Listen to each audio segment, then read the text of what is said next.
Hali-hali hoy sa inyo mga kaibigan, and yes, wala tayong masakyan kaya ito napadpad tayo sa legendary Burger Machine. At this time nakakatuwa dahil sumabay na sila sa uso. Nakiki buy one, take one na sila para sa mga mahilig sa hamburger. Tama ang nadinig nyo. Buy one, take one na din ang Burger Machine. Yes, dalawa na din ang pwede mong mabiling burger dito sa Burger Machine. Naswak sa budget mo at tiyak masarap. Ang sarap ng burger dito dahil buy one take one natin sila mga kaibigan. Panalo!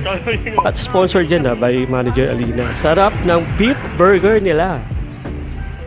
At meron din silang dessert, hindi nga lang buy one take one. At kamukha pa ni Optimus Prime yung itsura ng Sans Rival nila. Pero napakasarap niyan. Meron din silang pang takeout, 120 lang. Kaya ang sarap bumalik dito sa Burger Machine. Sarap!